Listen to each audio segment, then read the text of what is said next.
বড়দেরকে প্রণাম আর ছোটদেরকে ভালোবাসা জানিয়ে আমি শিপ্রা মজুমদার আজকে আবার একটা নতুন রেসিপি নিয়ে তোমাদের কাছে চলে এসেছি। আশা করি রেসিপিটা তোমাদের ভীষণ ভালো লাগবে। তাহলে দেখতে শুরু করো এখন থেকে। আজকে আমি তোমাদেরকে কি দেখাতে চলেছি। দেখো বন্ধুরা, আমি এখানে 5 পিস কাতলা মাছ নিয়ে নিয়েছি। কাতলা মাছের মধ্যে প্রথমে লবণ আর হলুদ দিয়ে দিলাম। এবার লবণ আর হলুদটা দিয়ে খুব ভালো মতন করে প্রত্যেকটা পিসের সাথে মাখিয়ে নেব। ভালো মতন মেখে আমি এটাকে 10 মিনিট রেস্টে রেখে দেবো। তাহলে মাছের মধ্যে লবণ হলুদটা খুব সুন্দর মিশে যাবে। মাছের নুন হলুদ মাখানো হয়ে গেল। এবার আমি দেখো সজনে ডাঁটা নিয়ে নিয়েছি, আলু নিয়ে নিচ্ছি আর একটা টমেটো নিয়ে নিয়েছি।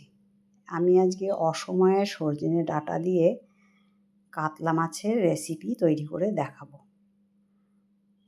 প্রথমে সজনে ডাঁটাগুলোকে আমি খোসা এইভাবে ছাড়িয়ে নেব। আর এই রেসিপিটা হালকা পাতলা ঝোল করলে এত ভালো লাগে খেতে। তাই বন্ধুরা, আজকে আমি তোমাদেরকে সজনে ডাঁটা, টমেটো, আলু দিয়ে একটা খুব সুন্দর কাতলা মাছের ঝোল রেসিপি তৈরি করে দেখাচ্ছি। দেখো, আমার একটা সজনে ডাঁটা কাটা হয়ে গেছে। এবারে আরেকটা সজনে ডাঁটাও আমি এইভাবে ছাল ছাড়িয়ে কেটে নেব। সম্পূর্ণ সজনে ডাঁটা কাটা হয়ে গেছে। এবার টমেটোটাকেও কেটে নিচ্ছি। এইভাবে সজনে ডাঁটা, আলু, টমেটোর ঝোল তোমরা অবশ্যই তৈরি করো। আমি যেভাবে তৈরি করছি খুব সহজভাবে হালকা পাতলা করে, সেটাই আজকে তোমাদের কাছে শেয়ার করছি। টমেটোটা একটুখানি মোটার দিক দিয়েই কেটে দিলাম। এরকম মোটা মোটা করে লম্বা করে কেটে নিলাম। সজনে ডাঁটা, টমেটো কাটা হয়ে গেল। এবার আলুটাকে পিলারের সাহায্যে খোসা ছাড়িয়ে এটাকেও কেটে নেব। বন্ধুরা, আমার চ্যানেলে এরকম অনেক সহজ সরল নতুন পুরাতন অনেক রেসিপি আছে। তাই তোমাদেরকে বলবো, যদি কেউ আমার চ্যানেলে এসে থাকো অবশ্যই চ্যানেলটাকে ঘুরে দেখো। আশা করি তোমাদের ভীষণ ভালো লাগবে। আলুর খোসা কেটে নিয়ে আমি এইভাবে আলুগুলোকে কেটে নিলাম। এবার কিছুটা জলের মধ্যে আলুটাকে কিছুক্ষণ ভিজিয়ে রাখলাম। ওই সজনে ডাঁটার থালার মধ্যে আলুগুলোকে রেখে দিলাম। এবার দেখো, একটা গ্যাসের ওভেনে কড়াই বসিয়ে দিয়েছি। তার মধ্যে পরিমাণ মতন সর্ষের তেল দিয়ে দিলাম। এবার সর্ষের তেলটা গরম হয়ে যাওয়ার পরে মাছের টুকরোগুলোকে প্রথমে দিয়ে দিচ্ছি। প্রথমে 2 পিস মাছকে আমি দিয়ে একটু মাঝারি মতন করে ভেজে নেবো। খুব কড়া করে ভাজবো না, একটু মাঝারি করে ভেজে নিলাম। খুব বেশি কড়া করে ভাজলে কিন্তু এই মাছের টেস্ট ভালো পাওয়া যায় না। যাই হোক, এরকম লাল লাল করে ভেজে নিলাম। সমস্ত মাছগুলো আমার ভাজা হয়ে গেছে। এবার যে তেলটা বাঁচলো তার মধ্যে আমি জিরে ফোড়ন দিয়ে দিলাম। তারপর দিয়ে দিলাম আলু। আলুগুলোকে প্রথমে দিয়ে দিচ্ছি, কেননা আলুগুলো একটু শক্তই থাকে। পরে একটুখানি সেদ্ধ করে নিলে তাড়াতাড়ি করে রান্নাটা হয়ে যায়। আর যদি আগে সজনে ডাঁটা দিয়ে দিই তাহলে কিন্তু একদম গলে যাবে। ওই জন্য প্রথমে আলুটা একটু লাল লাল করে ভেজে নিলাম। এইরকম পর্যায়ে ভাজা হওয়ার পরে সজনে ডাঁটাগুলো দিয়ে দিচ্ছি। সজনে ডাঁটার উপকারিতা তো আমরা সবাই জানি। তাই এখনও যখন অসময়ে সজনে ডাঁটা পাওয়া যাচ্ছে, সেই জন্য আমি এই অসময়ের সজনে ডাঁটা দিয়ে কাতলা মাছের রেসিপিটা তৈরি করছি। এর মধ্যে আমি 1 চামচ লবণ দিয়ে দিলাম। লবণ দিয়ে ভালো মতন করে ওপর নিচ সুন্দর করে নাড়িয়ে চাড়িয়ে নেব। বেশ কিছুক্ষণ ধরে নাড়িয়ে চাড়িয়ে এবার একটা থালা ঢাকনা দিয়ে দিলাম। আলুটা যেটুকু শক্ত আছে ঢাকনা চাপা দিয়ে রান্না করে নিলে আলুটা খুব তাড়াতাড়ি সেদ্ধ হয়ে যাবে আর নরম হয়ে যাবে। ঢাকনাটা খুলে নিয়ে এবারে আবার খুন্তির সাহায্যে ভালো মতন করে নাড়িয়ে দিলাম। এরপরে দিয়ে দিচ্ছি এর মধ্যে কেটে রাখা টমেটোগুলো।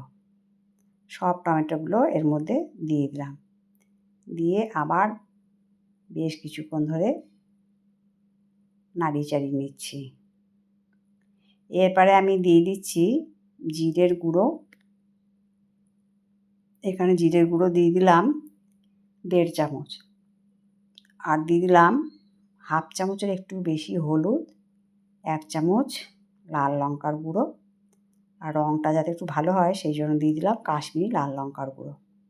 এই সমস্ত মশলা দিয়ে একটুখানি সময় নাড়িয়ে চাড়িয়ে নিচ্ছি।